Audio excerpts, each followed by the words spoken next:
መዝሙር 85 ከ1 እስከ 13 እኔ ግን ማናገር የምፈልገው ቁጥር 6 ላይ ነው። እግዚአብሔር ቃል እንደዚህ ብሎ ይናገራል።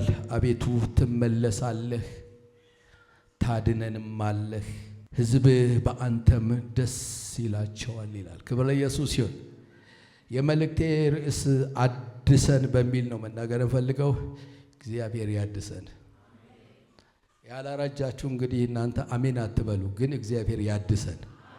ተሐድሶ በጌታ በክርስቶስ ኢየሱስ ወደ ቤተ ክርስቲያን ወደ አብያተ ቤተ ክርስቲያናት እግዚአብሔር ይመልስ። ክብር ለኢየሱስ ይሁን። ይሄ መዝሙር የቆሬ ልጆች መዝሙር ነው። ስለ ሰላም የዘመሩት መዝሙር ነው። በዚህ ቦታ ላይ ሲዘምሩ አቤቱ ለምድርህ ሞገስን አደረግህ በማለት ይጀምራሉ። ያዕቆብን ምርኮ መለስህ፣ የሕዝብ ኃጢአትን አስቀረህ፣ አበሳቸውን ሁሉ ከደንህ፣ መዓትን ሁሉ አስወገድህ፣ ከቁጣ መቅሰፍትም ተመለስህ። የመድኃኒታችን አምላክ ሆይ መልሰን፣ ቁጣንም ከእኛ መልስ ይላል። የሚጋጭ ይመስላል አይደል ንግግሩ? የመጀመሪያው እኮ የሚናገረው ምንድነው? ሞገስ አድርገህናል፣ ሞገስ አደረግህ፣ ለሕዝብ ሞገስ አደረግ፣ ተቀበልከን፣ ያዕቆብን ምርኮ መለስክ፣ የሕዝብን ኃጢአት ሁሉ ይቅር አልክ፣ አስቀረህ፣ አበሳቸውን ሁሉ ከደን፣ መዓትን ሁሉ አስወገድ ካለ በኋላ እንደገና ደግሞ ቁጥር 4 ላይ እንደዚህ ይላል፣ የመድኃኒታችን አምላክ ሆይ መልሰን፣ ቁጣም ከእኛ መልስ ይላል። ይሄ የመጀመሪያው እግዚአብሔር ከመቆጣቱ በፊት እግዚአብሔር ፊቱን ከመመለሱ በፊት የነበረውን ነው። ከአንድ ቁጥር ጀምሮ እስከ 3 ድረስ የሚናገረው ቁጥር 4 ላይ ይመጣና የመድኃኒታችን አምላክ ሆይ መልሰን፣ ቁጣንም ከእኛ መልስ። በውኑ ለዘላለም ትቆጣናለህን? ቁጣንስ ለልጅ ልጅ ታስረዝማለህን? አቤቱ ትመለሳለህ ታድነንማለህ፣ ሕዝብህ በአንተም ደስ ይላቸዋል ብሎ ይናገራል። ክብር ለኢየሱስ ይሁን። እና የቆሬ ልጆች ሲዘምሩ ቀድሞ የነበረው ለእግዚአብሔር ሕዝብ የሰጠውን እግዚአብሔር ሞገስን ይናገራሉ። እግዚአብሔር ለያዕቆብ የሰጠውን ምርኮ ይናገራሉ።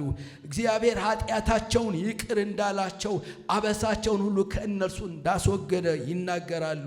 መዓትን ሁሉ ከእነርሱ እንዳስወገደ ከተናገረ በኋላ አቤቱ መልሰን ሲል አሁን ያሉበትን ሁኔታ ይናገራል። አሁን ያሉበት ሁኔታ እግዚአብሔር ፊቱን የመለሰበት ጊዜ ሳይሆን እግዚአብሔር ፊቱን የደበቀበት ወይንም የሰወረበት ጊዜ እንደሆነ ነው የሚናገረው። ታውቃላችሁ፣ መንፈሳዊ ድርቀት፣ መንፈሳዊ ድካም፣ ዝለት ሰዎች በሚያልፉበት ጊዜ የሚሆነው ነገር አለ። ትዝ ይላችሁ እንደ ሕዝቅኤል 37 ከቁጥር 1 ጀምራችሁ ስትመለከቱ እግዚአብሔር አጥንቶች በሞሉበት ሸለቆ አሳለፈኝ ብሎ ሕዝቅኤል ይናገራል። እና አቤቱ በአጥንቶች በሞሉበት ሸለቆ አሳለፈኝ ብሎ ከተናገረ በኋላ የሚገርም ነገር ነው ሕዝቅኤል የሚናገረው። በእነርሱም አንጻር በዙሪያቸው አሳልፈኝ፣ እነሆም በሸለቆ ፊት እጅግ ብዙ ነበሩ፣ እነሆም እጅግ ደርቀው ነበር። እርሱም የሰው ልጅ ሆይ እነዚህ አጥንቶች በሕይወት ይኖራሉን አለኝ። እኔም ጌታ እግዚአብሔር ሆይ አንተ ታውቃለህ አልኩት ይላል። የሚገርም ነገር ነው። እነዚህ አጥንቶች የእስራኤል ቤቶች ናቸው ይላል ወደ ታች ወደ ምትመለከቱ። ነገር ግን በመንፈሳዊ ነገር የደረቁ የተለያዩ የተበታተኑ ዝለት የገባባቸው ድካም የገባባቸው እንደሆነ ነው የሚናገረው። በዚህም ዘመን ወገኖቼ የእግዚአብሔር ሕዝብ መንፈሳዊ ድርቀት ውስጥ አለ ወይ? የደረሰበት ያውቀዋል። ድካም፣ ዝለት ሊኖር ይችላል። ሰዎች ወደ ቤተ ክርስቲያን ይመጣሉ፣ ይጸልያሉ፣ ስርዓትን ያደርጋሉ፣ ስርዓትን ይደግማሉ። ነገር ግን የእግዚአብሔር እሳት እንደሚገባ መቀጣጠል ካቆመ፣ መንፈሳዊ የሆነ መነቃቃት ከጠፋ ማለት ያለብን እግዚአብሔር ሆይ መልሰን። እግዚአብሔር እንዲመልሰን ለምን አስፈለገ? አሁን ቅድም የነበርኩላችሁ የቆሬ ልጆች ጩኸት ነበረ። ይሄ የተጮኸ ጩኸት ለመነቃቃት እግዚአብሔር ተመልሶ እንደገና በሕዝቡ መካከል እንዲሰራ እንደገና እንዲያድሳቸው የተለመነ ልመና ነበር። ተጨማሪ ነገር ስጠን እያሉ አይደለም የቆሬ ልጆች የሚዘምሩት። ወደ ህይወት መነቃቃት መልሰን እያሉ ነው የሚዘምሩት። አቤቱ እግዚአብሔር ይመልሰን። ለምንድነው ለመነቃቃት መጸለይ የሚያስፈልገው? ወይንም ለምንድነው ለመነቃቃት እግዚአብሔርን መለመን የሚያስፈልገው? ላልገባችሁ ሰዎች ካላችሁ አንድ በአንድ ለነግራችሁ ፈልጋለሁ። ለምን መነቃቃት አስፈለገ ካላችሁ የመጀመሪያው ጸሎት ዝም ብሎ ልምድ ብቻ ከሆነ መነቃቃት ከሌለበት የእግዚአብሔር እሳት እየተቀጣጠለ ካልሆነ በጣም ድካም ከሆነባችሁ ትግል ከሆነ በጌታ በኢየሱስም እግዚአብሔር ይመለስልን። አዎ በዘመናት መካከል እግዚአብሔር ቅሬታዎች አያጣም። በቅሬታዎች መካከል የጸሎት አገልግሎት የጸሎት ነገር ሊኖር ይችላል። ግን በአብዛኛው ጸሎት የተዳፈነበት ዘመን ነው ዘመን ወገኖቼ። ሰዎች ጸሎትን የሚያስቡት ወደ ቤተ ክርስቲያን ሲመጡ ብቻ ነው። አብዛኛው ብቻውን የሚጸልይ በጣም ጥቂት ሕዝብ ነው ያለው። የእግዚአብሔር መንፈስ በኃይል መስራት ሲጀምር መንገዳችን ሁሉ የጸሎት ይሆናል። ማለዳችን የጸሎት ይሆናል። ምሽታችን የጸሎት ይሆናል። ቀኖቻችን የጸሎት ይሆናሉ። ብዙ ሰዎች ለጸሎት ጊዜ የላቸውም። ለቲክቶክ ጊዜ አላቸው፣ ለፌስቡክ ጊዜ አላቸው፣ ለሚዲያው ጊዜ አላቸው። ረጅሙን ጊዜ የሚወስደው ያ ነው ወገኖች። ጥቂት ሰዎች የሚጸልዩ ሊኖሩ ይችላሉ፣ እሱ አይካድም። አብዛኛው ሰው ግን ከጸሎት ህይወት የጎደለ ነው። እግዚአብሔር በመንፈሱ ይመለስልን። ለምን ነው መመለስ የሚያስፈልገው? መነቃቃት የሚያስፈልገው አካላችሁ ወገኖቼ ኃጢአት ለእግዚአብሔር ሕዝብ የተመቸና ደስታ ሆኖ በሚገለጥበት ጊዜ ቆም ብሎ ማሰብ ያስፈልጋል። እግዚአብሔር ይመለስልን። አሜን። ኃጢአት እንደ ውሃ መጠጣት ከጀመረና ኃጢአት የሚስማማው ትውልድ ከተነሳ ወገኖቼ እግዚአብሔር የሌለበት ነው። እግዚአብሔር ይመለስ። ለቅዱሳን ኃጢአት ምቹ ከሆነ ለቅዱሳን ኃጢአት የሚደሰቱበት ከሆነ ወገኖቼ እግዚአብሔር ይመልሰን። ኢየሱስ መገለጡ አይቀርም። ምንም ችግር የለውም። አንዳንዱ ወንድሜ ቤተክርስቲያን ሲመጣ ይዘምራል፣ ውጪ ሲወጣ ይዘፍናል፣ አሕዛቧንም ይጠብሳል፣ ክርስቲያኖችም ይሰበስባል። ምንም ችግር የለውም። ምንም ችግር የላትም ወንድሜ። ኃጢአት የሚባል ነገር መጸየፍ በጠፋበት ዘመን እንዴት ነው በእውነት ወገኖቼ እግዚአብሔርን በስርዓት አመልከው ልንወጣ እንችላለን። ነገር ግን እውነተኛ መነቃቃት፣ እውነተኛ ህይወትን የሚለውጥ ነገር፣ እውነተኛ የእግዚአብሔር መገኘት፣ እውነተኛ የእግዚአብሔር ፍርሃት በኢየሱስ ስም ይሙላው ምድራችን። በእውነትና በመንፈስ ማምለክ በሚጠፋበት ጊዜ ወገኖቼ እግዚአብሔር ይመልሰን። በእውነትና በመንፈስ ማምለክ ማለት ወንድሜ የስሜት መነቃቃት ማለት አይደለም። በእውነትና በመንፈስ ማምለክ ማለት ወገኖቼ የስሜት መነቃቃትና ላበላብ ሆኖ መውጣት ማለት ግን አይደለም። በእውነትና በመንፈስ ማለት እግዚአብሔርን እያዩ በእግዚአብሔር ፍርሃት ውስጥ ሆኖ ለእግዚአብሔር የሚገባውን ክብር፣ ለእግዚአብሔር የሚገባውን ምስጋና፣ ለእግዚአብሔር የሚገባውን ውዳሴ ማቅረብ ማለት ነው። ለእግዚአብሔር የሚገባው አለ፣ ለሰው የሚገባው አለ። ወንድሜ በኢየሱስም የተምታታ አምልኮ በኢየሱስም ያወጣል። አሜን። ለእግዚአብሔር የሚገባው አምልኮ አለ። አመድና ጭድ ለእግዚአብሔር አታቀርብም። ለእግዚአብሔር የምታቀርበው ወርቅ ከርቤን የምታቀርበው ውድ የሆኑ ነገሮች ለእግዚአብሔር ይቀርባሉ። አመድና የሆነ ጭድ ነገር ይዘህ እግዚአብሔር ለማምለክ አትመጣም። በእውነትና በመንፈስ ማምለክ ባለበት ቦታ ላይ እግዚአብሔር ክብሩን ይገልጣል። በእውነትና በመንፈስ አምልኮ ባለበት ላይ አጋንንቶች መቆም አይችሉም። ምክንያቱም እግዚአብሔር ሲከብር ሰይጣን ይወድቃል። በእውነትና በመንፈስ እግዚአብሔር የምናመልክበትን መንፈስ በኢየሱስም ያፍስስልን። አንዳንዱ አምልኳችን እግዚአብሔር ነው ወይ ሰውን ነው? አንዳንዴ ግራ ይገባኛል። አንዳንዴ እግዚአብሔርን በዚህ ቦታ ቆመን እግዚአብሔርን ከፍ ከፍ እናደርጋለን። በዚህ ቦታ ላይ ቆመን ደግሞ ከፍ ከፍ ብያለውና ቦታ ሳትቀይር ትብልቅልቅ ያለ ነገር ባቢሎን በኢየሱስ ክርስቶስን ከእግዚአብሔር ቤት የተጠረገ ይሁን። ማን ያስፈልገናል? ጌታ ያስፈልገናል። ይመለስልን። ለምን መነቃቃት አስፈለገ ካላችሁ እግዚአብሔር ሩቅ ሆኖ ሲሰማችሁ ከተሰማችሁ ወንድሞቼ እና እህቶቼ መነቃቃት ያስፈልጋቸዋል። እግዚአብሔር ሩቅ ሆኖ የሚሰማው ሰው ወገኖቼ ኃጢአት ለማድረግ ችግር የለበትም። ምክንያቱም ለሱ እግዚአብሔር ሩቅ ነው። ለሱ እግዚአብሔር ሩቅ ስለሆነ ወንድሜ አንዳንዱ ሰው የሚቀደሰው ቤተክርስቲያን ሲመጣ ነው። ውጪ ሲወጣ ግን እንደፈለገ ነው የሚኖረው። በነገራችን ላይ ጠንካራ የተባሉ ክርስቲያኖች እኮ ይደክማሉ። ድካም ለምን ተፈጠረ አላልኩም። እግዚአብሔር ግን ደካሞችን ማንሳት ይችላል። ልባቸው ለሚመለስ ደካማውን ያነሳዋል። እግዚአብሔር ስም የተመሰገነ ይሁን። አማኞች ሊደክሙ፣ ጠንካራ አገልጋዮች ሊደክሙ ይችላሉ። ጠንካራ ብርቱ ናቸው ምንላቸው ሊደክሙ ይችላሉ። ለምን ደከምክ አይደለም እግዚአብሔር የሚለው፣ ለምን ከድካም አልተነሳህም ነው። ዛሬም እግዚአብሔር ለዚህ ጉባኤ ያለው ጥሪ ላንሳችሁ የሚል ጥሪ ነው። አሜን ትላላችሁ? እግዚአብሔር ያነሳል። ለደካማ እግዚአብሔር ኃይልን ይሰጣል። ጉልበት ለሌለው ብርታትን ይጨምራል። ብላቴናዎች ይደክማሉ፣ ጎበዛዝቱን ፈጽመው ይወድቃሉ። ውድቀት የለም እያልኳቸው አይደለም። እግዚአብሔርን በመተማመን የሚጠባበቁ ግን ኃይላቸውን ያድሳሉ። ስለዚህ ተስፋ ላስቆርጣችሁ አልፈልግም። እግዚአብሔር ኃይላችሁን ያድሳል። እግዚአብሔር እንደገና ሊያነሳችሁ ይችላል። እንደገና እግዚአብሔር ልትላቀቁት ከማትችሉት ነገር ለይቶ ለራሱ ሊያደርጋችሁ ይችላል እያልኳችሁ ነው ወገኖቼ። እግዚአብሔር ያነሳል። እግዚአብሔር ታድሶን ያመጣል። እውነተኛ ታድሶ በኢየሱስም ይሁንልን። ዳዊት የሚናገረው ይሄ ነው። አቤቱ መልሰን፣ አቤቱ ተመለስልን፣ ሕዝቡን ባንተ ደስ ይበለው የሚለው። ቤተ ክርስቲያን ልደክም ትላለች። ራእይ 2 ቁጥር 4 ላይ ሄዳችሁ ስትመለከቱ የቀደመውን ፍቅር ምን አድርገሃል? ትተሃልና፣ ስለዚህ የምነቅፍብህ ነገር አለኝ ይላል። ስለዚህ ይህንን ሁሉ ስነግራችሁ የመነቃቃት ዋና መነሻ የሚሆነው ያለንበትን ሁኔታ ሲገባን ነው።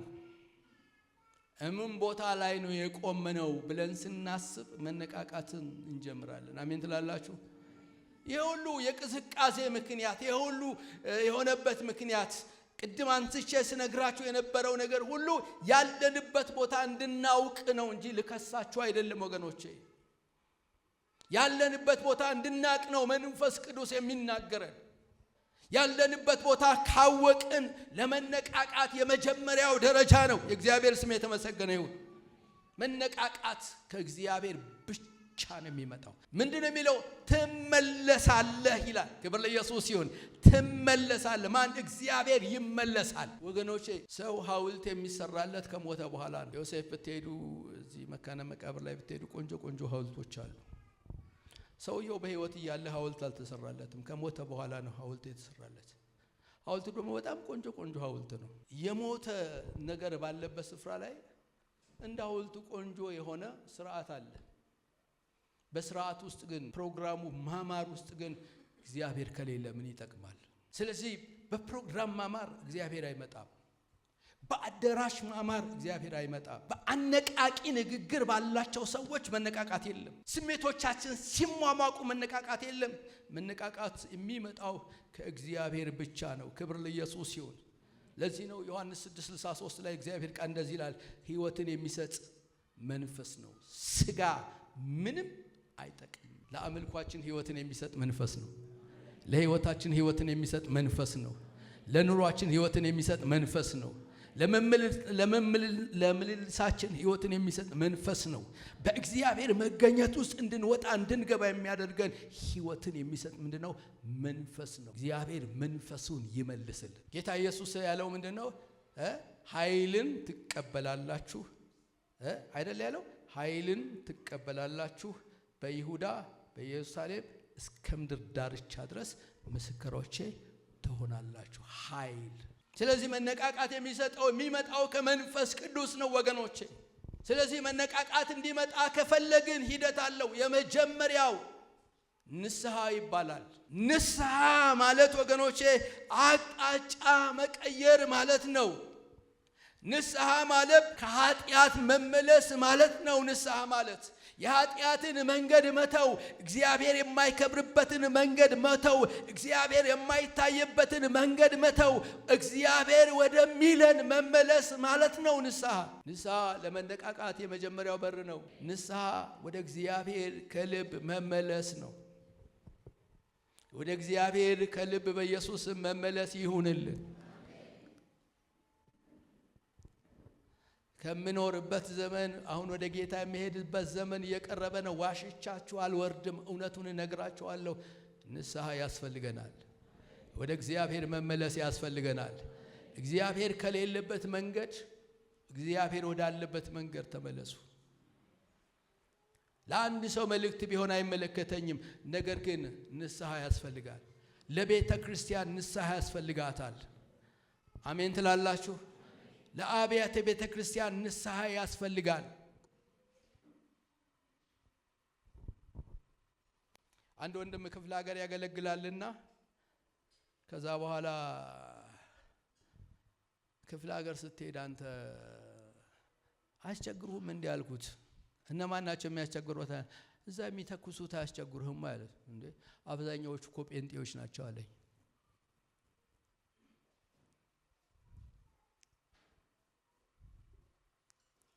ገብቷችኋል? አጠገብ ያለውን ሰው ገብቷል አትደንግጥ በሉት። ንስሐ የሚያስፈልገው አብያተ ቤተክርስቲያን፣ ንስሐ የሚያስፈልገኝ እኔን፣ ንስሐ የሚያስፈልግህ አንተን ነው። በጌታ በኢየሱስ መመለስ ይሁንልን። ብትመለሱ እመልሳለሁ ያለ እግዚአብሔር ታማኝ ነው። ለሚመለሱ እግዚአብሔር ይመልሳል። እኔ የምላችሁ እግዚአብሔር ጎሳው ምንድነው? የእግዚአብሔር ጎሳ ምንድነው? አማራ ነው? እሺ ኦሮሞ ነው? እሺ ትግሬ ይሆን? የእግዚአብሔር ጎሳ ምን ይሆን?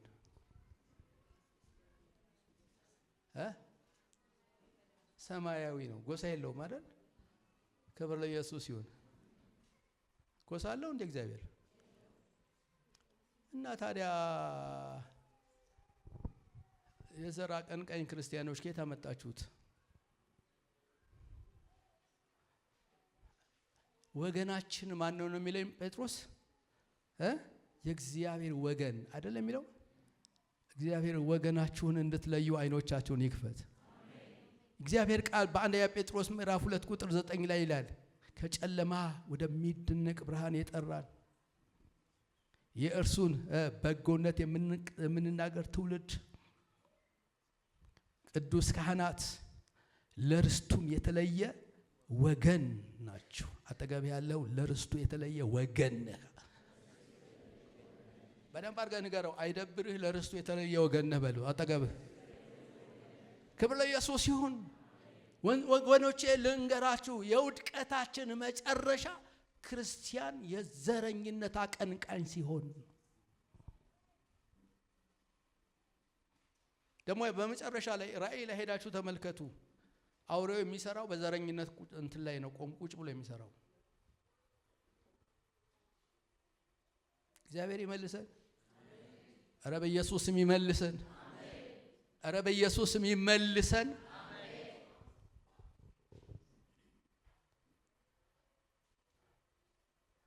እግዚአብሔር ፊት አይቶ ያደላል እንዴ? ነው?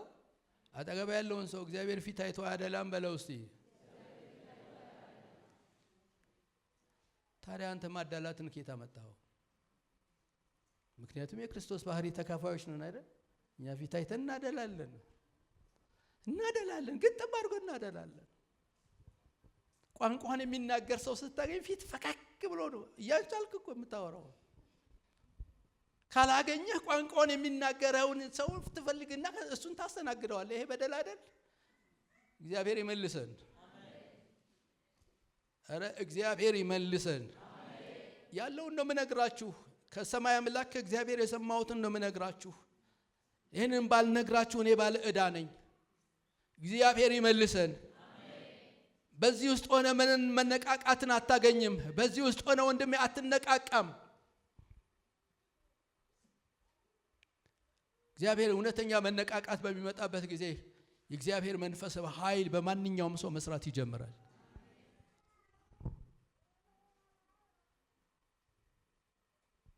እግዚአብሔር ይመልሰን። በኢየሱስ ስም እግዚአብሔር ይመልሰን። መነቃቃትን ያምጣልን። መነቃቃት ከፈለግን የመጀመሪያ የሚያስፈልገው መመለስ። ብትመለስ እመልስሃለሁ፣ የከበረውን ከተዋረደው ብትለይ እንደ አፌ ቃል ትሆናለህ ይላል። አሜን። የአፉ ቃል ስራ ፈታ አይደለም፣ እንደሚሰራ አንተም ትሰራለህ። እንደ አፌ ቃል ትሆናለህ። ሃሌሉያ። ብትመለስ ምን አደርጋለሁ? እመልስሃለሁ። ሁለተኛው የሚያስፈልገው ትሁት ልብ ነው። ትሁት ልብ ያስፈልጋል።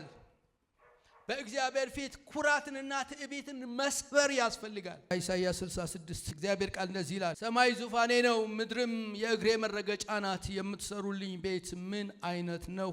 የማርፍበት ስፍራ ምንድን ነው? እነዚህ ሁሉ እጄ ሰርታለች፣ እነዚህ ሁሉ የእኔ ናቸው ይላል እግዚአብሔር። ነገር ግን ወደዚህ ወደ ትሑት መንፈሱም ወደ ተሰበረ በቃሌም ወደሚንቀጠቀጥ ሰው እመለከታለሁ።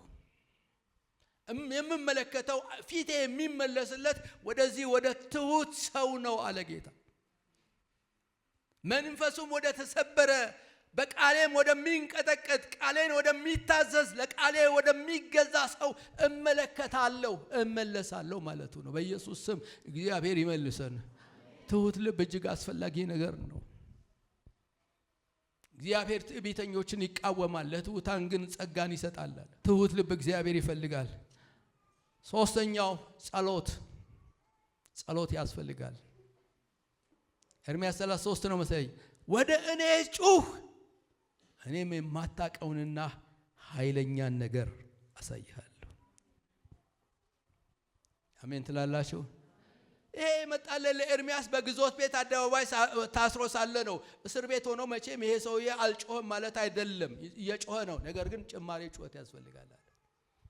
ኃይለኛን ነገር እንዳሳየ ከፈለክ ወደ እኔ ጩህ፣ ጸልይ፣ ፊቴን ፈልግ። እንቶቻችሁ ኃይለኛን ነገር ማየት ትፈልጋላችሁ ከእግዚአብሔር። በጌታ በኢየሱስ ክርስቶስም ወደ እግዚአብሔር መጮህ ይሁንላችሁ። አሜን ትላላችሁ? ወደ እኔ ጩህ ማለት ጸልይ ማለት ነው ወገኖቼ። ፊቴን ፈልግ ማለት ነው። ሳትደክም ፊቴን ፈልግ። የእግዚአብሔር ቃል ሲናገር ሳታቋርጡ ጸልዩ፣ በሁሉ አመስግኑ፣ ይህ የእግዚአብሔር ፈቃድ በክርስቶስ ኢየሱስ ወደ እናንተ ነውና። ሳታቋርጥ መጸለይ። ጌታ ስሙ የተባረከ። እግዚአብሔር ቃል በሁለተኛ ዜና ምዕራፍ 7:14 ላይ እንደዚህ ይላል፣ በስሜ የተጠሩት ሕዝቤ ሰውነታቸውን አዋርደው ቢጸልዩ ፊቴንም ቢፈልጉ ከክፉ መንገዳቸው ቢመለሱ በሰማይ ሆኜ እሰማለሁ፣ ኃጢአታቸውንም ይቅር እላለሁ፣ ምድራቸውንም እፈውሳለሁ። እግዚአብሔር የተፈወሰ ምድር ይስጠን። በነገራችን ላይ ምድራችን በጣም የተፈወሰች በጣም ሰው ሊኖርባት የሚችል እንደ ኢትዮጵያ የለም በዓለም ላይ። ግን ሰው አስቸጋሪ ነው። እግዚአብሔር ይመለስልን። ይህ ከተደረገ መነቃቃት ውጤት ልንገራችሁና ነገሬ ልጨርስ።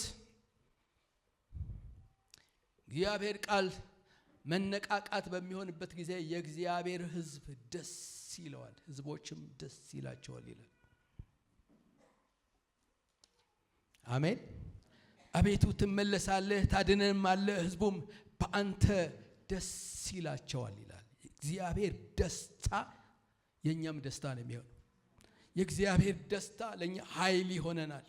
የእግዚአብሔር ደስታ ለኛ ሕያው የሆነ አምልኮ እንድናመልክ ያደርገናል። እግዚአብሔር ስም የተመሰገነ ይሁን። መነቃቃት በሚመጣበት ጊዜ የሰዎች ልብ ሁሉ በሰላም የተሞላ ይሆናል። ለእግዚአብሔር ያለን ፍቅር ይጨምራል። የሚድኑ ሰዎች ይበዛሉ። የእግዚአብሔር ተአምራት ቀላል ነው የሚሆነው። በዩጎዝላቪያ በተነሳው የመነቃቃት ሪቫይቫል ውስጥ እግዚአብሔር በጣም ይጠቀም የነበረው ሕፃናትን ነበር፣ ልጆችን። አንድ ጊዜ ለወንጌል አገልግሎት በሚሄዱበት ጊዜ ወንዝ ሞላባቸው። ልጆች ናቸው። ወንዝ ሲሞላባቸው ጸለዩና በውሃው ላይ እየተራመዱ አለፉ ይላል። ታሪኩን ሳነበው በጣም ገረመኝ። በውሃው ላይ እየተራመዱ ነው ያለፉት። ከዛ በኋላ አንድ አካባቢ ወንጌል ስርጭት በሚያደርጉበት ጊዜ በዛ አካባቢ የከበረ የሚመለክ ያንን ጣዖት ተሸክመው ወጥተው እያሉ የሚያመልኩት ነበርና ከዛ በኋላ እነርሱ ደርሰው ሲሉ ነገ ብለው ሲጠሯቸው ነገማ እንደዚህ አይነት በዓል አለ፣ ስለዚህ ማንም ወደ እናንተ ሊመጣ አይችልም ሲል አሏቸው። እነሱ ደግሞ እንደዚህ አሉ፣ ነገ ቀን ሙሉ ዝናብ ስለሚዘንብ ይሄንን የምትሉት ነገር ሊወጣ አይችልም አሉ። በእውነት ይሄ ዝናብ የሚዘንብ ከሆነ የእናንተ አምላክ ነው እንቀበላለን አሉ። ስለዚህ ነገ ደረሰ። ነገ ሲደርሱ ከማለዳ ጀምሮ እስከ ማታ ኃይለኛ ዝናብ ዘነበ። ብዙዎች ለእግዚአብሔር እጆቻቸውን ሰጡ። በጌታ በኢየሱስ ስም ይህ ምርኮ ወደዚህ ምድር ላይ ይመለስልን። ብዙ ሰዎች ይድናሉ። በ67 እና እስከ 80 ምናምን ዓመተ ምህረት ድረስ የነበረው በኢትዮጵያ ውስጥ የነበረው ሪቫይቫል ወገኖች ብዙዎች የዳኑበት ሪቫይቫል ነው። በጣም ኃይለኛ ሪቫይቫል አለ። ሃይማኖት በሕግ መሰረት የተከለከለ ነው። ደርግ የነገሰበት ነው። እግዚአብሔርም የለም ሰይጣንም የለም ያለበት ዘመን ነው። ስለዚህ በዛን ዘመን እንደምን አደራችሁ ስትባሉ እናሸንፋለን አንጠራጠርም ነው እንጂ እግዚአብሔር ይመስገን አይባልም ነበር። ሰምተሃል ወይ በሉ ታጠገባችኋለሁ። አዎ በዛን ዘመን እንደዛ ነበር። እንደምን አደርክ ሲባል እግዚአብሔር ይመስገን ነው አትልም። እናሸንፋለን አንጠራጠርም እያለ ተሸንፎ ሄደ። ካለ እግዚአብሔር መቼ ማሸነፋል? በዛን ዘመን ግን ወገኖቼ ክርስቲያኖች በጣም ኃይለኛ ሪቫይቫል ነበረ። ክርስቲያኖች በጣም ይጸልዩ ነበር። እኔ ዘንድሮ ነው ጸሎት ሲባል ፍራሽ የምትፈልጉት ገና የጸሎት ሲመጣ ፍራሽ ትፈልጋላችሁ። መኝታ ተዘጋጅታችሁ ነው ለመተኛት የምትመጡት እንጂ ለመጸለይ አይደለም። ስለዚህ 6 ሰዓት ሲመጣ ያልክ በዛን ዘመን የነበረው የጸሎት አገልግሎት ግን ወገኖቼ ማታ 2 ሰዓት ይጀምራል። ጧት 3 ሰዓት በግድ ነው የምንለያየው። የጸሎት ጉልበት በጣም ኃይለኛ ነበር። የእግዚአብሔር መንፈስ በጣም ይሰራ ነበር።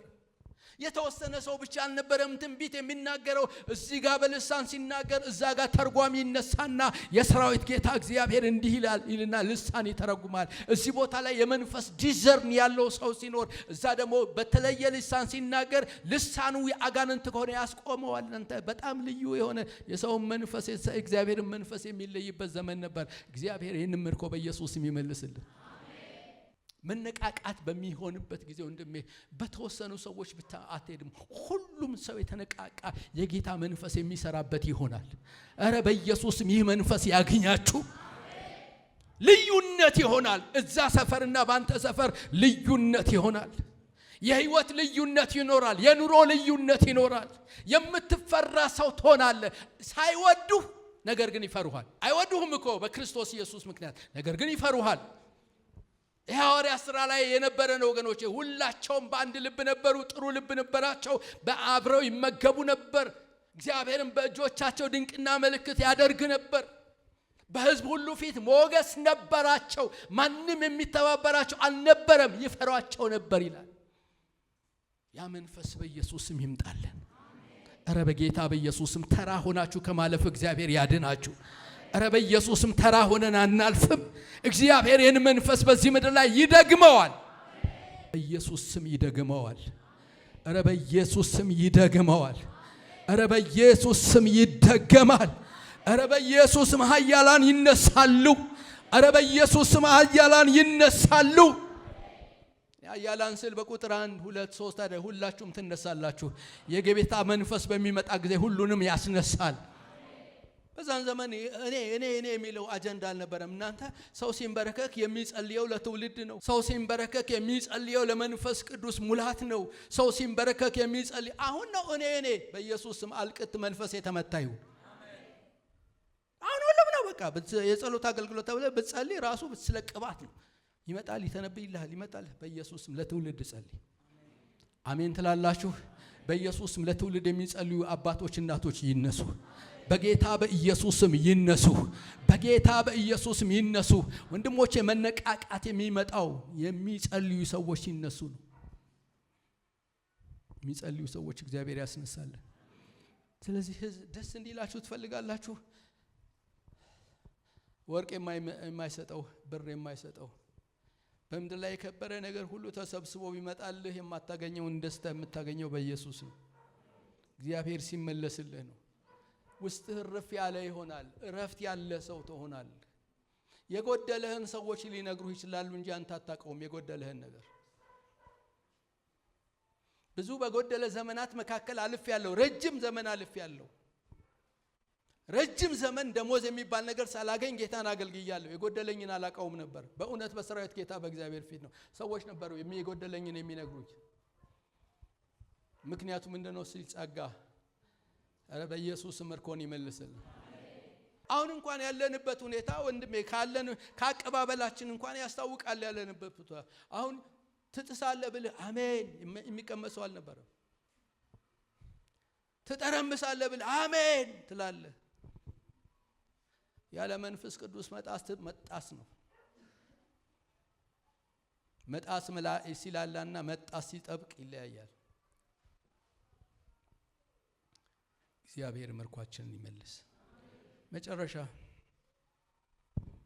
ከኛ ምንድነው የሚጠበቀው? የመጀመሪያው ወደ ጸሎት እንመለስ። እኔ ትዝ ይለኛል ጎተራ ሙሉ ወንጌል ነው ያገለገልኩትም ምን ያልኩትም ጎተራ ሙሉ ወንጌል ነው። ጎተራ ሙሉ ወንጌል የድሮ ሰዎች ካላችሁ ነው የምታውቁት። አሁን ማሳለጫ የተሰራበት ቦታ ላይ እሱ ጋር ነበረ ቸርቹ እና በዚህ የሚመጣ መንገድ አለ፣ በዚህ የሚሄድ መንገድ አለ። 14 ቁጥር መዞሪያ ነው እዛ ቦታ ላይ እና ሁሉ ጊዜ ግን 12 ሰዓት በሩ ክፍት ነው። 12 ሰዓት በሩ ክፍት ነው። ግጥም ብሎ ቸርቹ ግጥም ብሎ ነው የሚጸልየው። ኃይለኛ የጸሎት አገልግሎት ሲጸለይ ልክ ንብ ብሎ እንደሚል ስትገባ እንደዛ አይነት ድምጽ ነው የምታገኘው። ሰው በልሳር የሚጮህ በጣም ኃይለኛ የምልጃ ጊዜ ነው። ከሰኞ እስከ ሰኞ ድረስ የጸሎት አገልግሎት አለ። ከሰኞ እስከ ሰኞ ማለዳ ሙሉ ነው። ልክ ለስራ ሲወጣ ነው አንዳንዱ ተነስቶ ስራውን በዛው ነው የሚሄደው። በጣም ኃይለኛ የጸሎት አገልግሎት ነው ያለው። ህዝቡ በጣም ይጸልይ ነበር። በኢየሱስ ስም የጸሎት መንፈስ ይምጣልን። አሁን እኮ ወንድሜ የጸሎት አገልግሎት ኮንፈረንስ አለ ብትባል ማንንም ሰው አታገኝም። የትንቢት ሲባል ሁሉም ይሞላል። ትላንት ትንቢት ሰምቶ ዛሬም ትንቢት ይፈልጋል ሰው። ጠዋት ተነግሮት ከሰዓትም በኋላ ትንቢት ፍለጋ ይመጣል። የጸሎት ኮንፈረንስ ምንል ግን ሰው አናገኝም። እግዚአብሔር ይመልስልን። አሜን ትላላችሁ? ስለዚህ ለመነቃቃት ትልቁ ጉልበት ምንድነው? ጸሎት ነው። አጠገብ ያለውን ሰው ጸሎት ጸልይ በሉት። እግዚአብሔር ይመልስልሃል። ጸሎት ጸልይ በሉት። ሃሌሉያ። ጸሎት ነው። ወደ ጸሎት መመለስ ትልቁ ነገር ነው። እግዚአብሔር ወደ ጸሎት ይመልሰን። ጸሎት ስትጸልይ ወንድሜ የሞተ ዝንባት አያገኝህም። በጋለ ብረት ድስት ላይ የሞተ ዝንብ አይቀመጥም አይደል? አይደል እህቶች? በጋለ ብረት ድስት ላይ ዝንብ ይቀመጣል? ለምን ነው የማይቀመጠው? ስለሚያቃጥለው። አንተም በመንፈስ ቅዱስ ስትግል ወንድሜ ዝንብ አያገኝም። አሜን ትላላችሁ? የእግዚአብሔር ቃል ምን ይላል መስላችሁ? የሞቱ ዝንቦች የተቀመመውን ዘይት ያገሙታል ይላል። ዝም ማለት ይሄ የሚበራው ዝንብ አይደለም። እንደ ኃጢአት የሆነ ነገር ነው መጥቶ በአንተ ውስጥ ያለውን የጸጋውን ነገር የሚገለው። ስለዚህ በመንፈስ ስትቀጣጠል ዝንብ አያገኝም። አሜን ትለኛለህ? የእግዚአብሔር ስም የተመሰገነ ይሁን። ስለዚህ መነቃቃት የመጀመሪያው ጸሎት ነው። ሁለተኛው ለእግዚአብሔር መለየት ነው፣ ቅድስና። የቀደሰ እግዚአብሔር ነው። በነገራችን ላይ ራስን መቀደሳችን መንፈስ ቅዱስ ግን ቀድሶናል። አሜን ትላላችሁ? ለእግዚአብሔር በዛ መንፈስ መመላለስ፣ እግዚአብሔርን በመፍራት መመላለስ። ኢሳይያስ 51 ቁጥር 10 ላይ እንደዚህ ይላል፣ እግዚአብሔር ሆይ ንጹህ ልብን ፍጠርልኝ፣ በውስጤም የቀናውን መንፈስ አድስ ይላል። እግዚአብሔር ንጹህ ልብን ይፍጠርልን። እግዚአብሔር መንፈሱን ይመልስልን። እግዚአብሔር ያድሰን። ስንቶቻችን ታድሶ ያስፈልገናል የምንልስ? ታድሶ ያስፈልገናል። ታድሶ ያስፈልጋችኋል? እርግጠኞች ናችሁ? እንጸልይ።